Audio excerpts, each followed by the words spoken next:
The ground shook under my feet before I even understood what was happening. A deep growl rolled across the black rocks of Caraxis 9, and my whole body froze. I could smell wet stone and burning air. My hands were shaking inside my gloves. Somewhere behind me, a creature with 6 legs and glowing eyes was moving through the dark, and it was moving straight toward us. My name is Rel. I am a cadet at the Verse Combined Forces Academy, and on that night, I thought I was going to die inside a training simulation that was supposed to teach me how to survive. Seconds earlier, everything had been calm.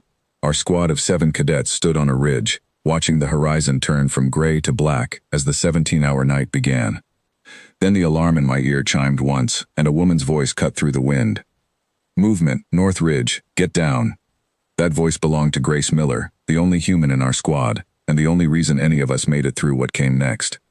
I dropped to the ground beside a large rock, my heart pounding so hard I could feel it in my throat. Around me, my squad mates scattered into position, but I could barely think.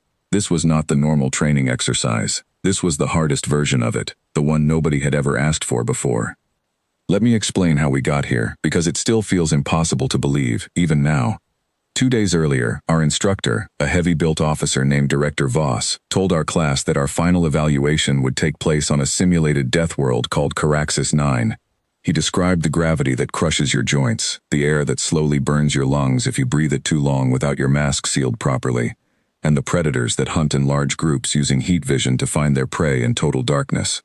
The room went silent. Nobody wanted to ask questions. Everyone had heard stories about cadets who failed this test and never returned to finish their training. Then Grace raised her hand. "Can we make it harder?" she asked. I remember turning to stare at her, along with almost everyone else in the room. Director Voss blinked at her twice before he spoke. "Harder," he repeated slowly. "Cadet Miller, this simulation is already calibrated to the very edge of what a cadet can survive." "I understand that," Grace said. "But if we are being tested, I want the test to actually mean something. Add more predators, reduce our safe zones. I want to know what my real limit is, not just the easy version of it." Nobody in that room understood her. I certainly did not. Where she came from, danger seemed to be something people welcomed instead of feared, and I could not imagine why anyone would ask for more of it. Director Voss studied her for a long moment, and then he agreed. Our squad, the 7 of us including Grace and me, would face an increased version of the trial. More predator packs, less safety, less time to rest. I wanted on record that none of us other than Grace had asked for this. Now, back on that ridge, with the growl still echoing across the rocks, I understood exactly what we had signed up for.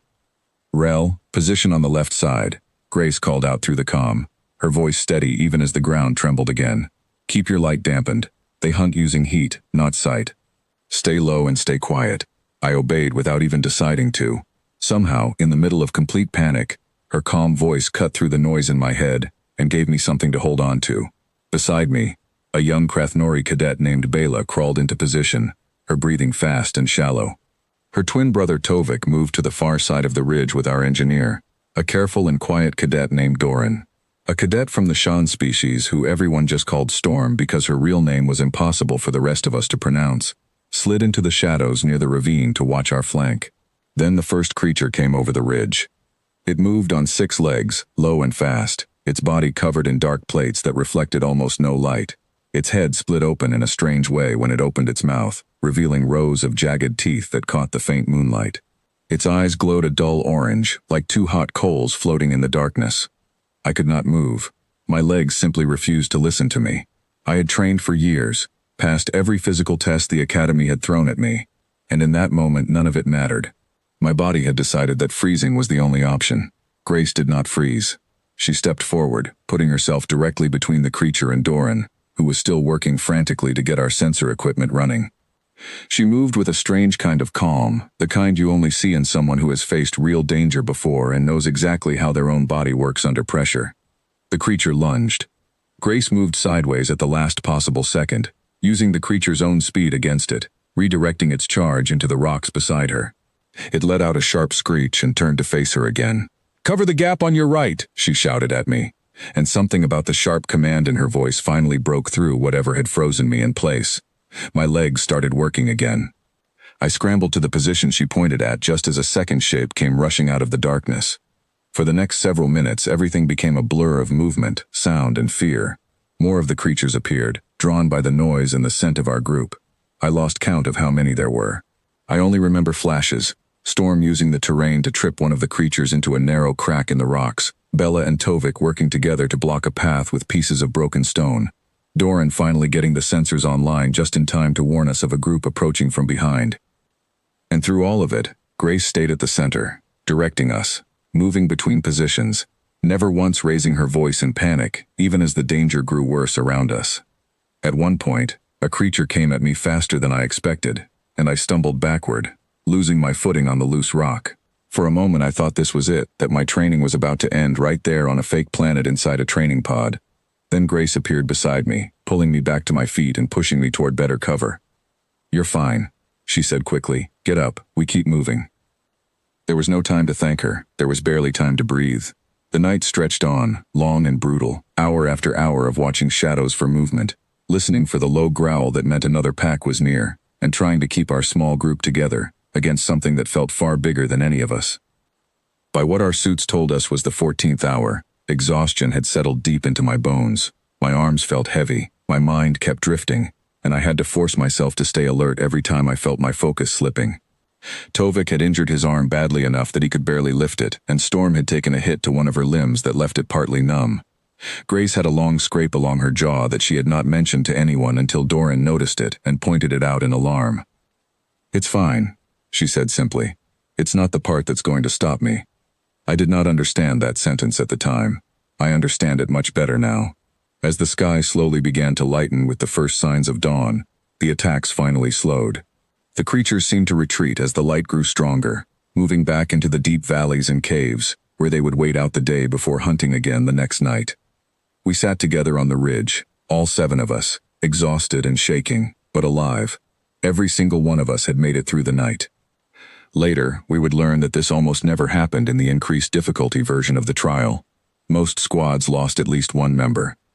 I looked over at Grace, who was sitting with her back against a large rock, breathing hard, the dried mark on her jaw catching the early light. She was smiling. "Why do you look happy right now?" Bela asked her, clearly confused. "We almost died several times tonight." Grace thought about the question for a moment before answering. "Because it was hard," she said. "Because for the first time all year, I actually did not know if we were going to make it. That's useful information. Now I know where my real limit is, and I know I can push past what I thought I could handle." "You are the strangest person I have ever trained with," Bella said, though there was no unkindness in her voice, only genuine confusion mixed with respect. "I get that a lot," Grace said, laughing softly despite everything we had just survived. When the simulation ended and we stepped out of the training pods back into the real world, Director Voss was waiting for us with a look on his face that I had never seen from him before. He asked Grace, right there in front of the entire class, why she thought our squad had managed to survive the hardest version of the trial when other squads, facing the same increased difficulty, had lost members or failed completely. Grace thought about the question carefully before answering. "Because everyone stopped waiting to see if things were going to be okay," she said, "and started making it be okay instead. That's really the whole idea. You don't wait for the fear to go away before you act. You act anyway, and the fear just becomes something you carry with you while you keep moving forward."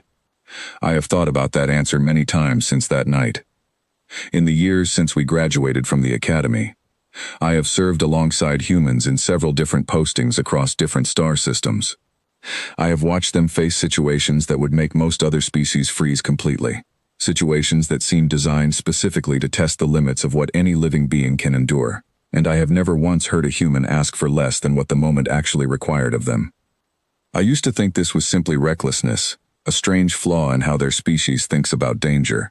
After serving beside them for years now, I no longer believe that. I think humans simply never learn to be afraid of discovering what they are truly capable of. Where the rest of us see a limit and stop, they see a limit and ask how much further it can be pushed. There is a story that spread through the academy after our trial, one that still gets told to new cadets during their first week, usually right after they hear about the dangers of a Class 5 Deathworld for the first time. It is the story of the squad that asked for more danger instead of less, and somehow made it through anyway, together, without losing a single member. Some cadets hear that story and think it means humans simply do not feel fear the way the rest of us do. That is not true. I watched Grace's hands shake before that first creature appeared on the ridge, just like everyone else's. I watched her breathe hard and fast in the moments before the fighting started. She felt everything the rest of us felt. The difference was what she did with that fear. Instead of letting it freeze her the way it froze me in those first terrifying seconds, she used it. She let it sharpen her focus instead of clouding it. She turned it into fuel instead of letting it become a wall she could not move past. I asked her about it once, months later, during a quiet moment between training sessions. I asked her how she managed to stay so calm when everything around us was falling apart, when creatures were closing in from every direction and half our squad was injured and exhausted. She thought about the question for a long time before answering, longer than I expected. "I wasn't calm," she finally said. "I was terrified the entire time, just like you were. I just decided a long time ago that being scared wasn't going to stop me from doing what needed to be done. Fear is just information. It tells you something matters. It doesn't have to be the thing that controls what you do next." That conversation changed the way I think about danger and about myself. I had always believed that courage meant not feeling fear at all, that the bravest people were somehow different from the rest of us, built without the same weaknesses. Grace taught me something different that day. Courage was not the absence of fear. It was choosing to move forward anyway, even while the fear was still there, still loud, still shaking your hands inside your gloves. Years later, I still think about that night on Caraxus 9 more than almost any other moment from my training. Not because of the creatures we faced, though I still remember the sound of their growls clearly enough to feel a chill even now. Not because of how close we came to losing members of our squad, though that fear stayed with me for a long time afterward. I think about it because of what it taught me about limits, and about the difference between the limits we believe we have and the limits we actually have. Before that night, I believed my limit was somewhere far below where it actually turned out to be. I believed that freezing in the face of real danger meant I was simply not built for this kind of work. Grace showed me, without ever meaning to teach a lesson, that the freezing was not the end of the story. What mattered was what happened after the freezing, whether you found a way to move again, or whether you stayed stuck. I found a way to move again that night, because someone beside me refused to stop moving first. I do not know if I will ever fully understand why Grace, or any human, seems to run toward difficulty instead of away from it. Perhaps it comes from something in their history, and the difficult world they evolved on, one filled with predators and disasters and countless challenges that forced their species to either grow stronger or disappear entirely. Perhaps it is simply something in how they are raised, a belief passed down through generations that difficulty is not something to avoid, but something to face directly, because facing it is the only way to grow past it. Whatever the reason, I am grateful for it. I am grateful that on a night on a simulated Deathworld, surrounded by creatures designed specifically to test the limits of what any living being could survive, a human cadet decided that survival alone was not enough, that she needed to know exactly how far she could be pushed before she reached her true limit. Because of her, all 7 of us made it through that night. Because of her, I learned something about myself that I would never have discovered if she had simply accepted the easier version of the trial like the rest of us wanted to. Now, whenever I face a difficult situation, whether during an actual mission or simply during a hard day of training, I remember that ridge, the growls in the darkness, and the steady voice that kept all of us moving, even when our bodies wanted to stop. I remember that fear does not have to be the end of the story. It can simply be the beginning of a harder, more difficult, but ultimately more meaningful one. That is what I learned from serving beside a human, on the worst night of my training. That is what I still carry with me today, on every mission, in every difficult moment, whenever fear tries to convince me that I have already reached my limit. I have not yet. And because of what I learned that night, I no longer feel afraid to find out exactly where that limit truly is.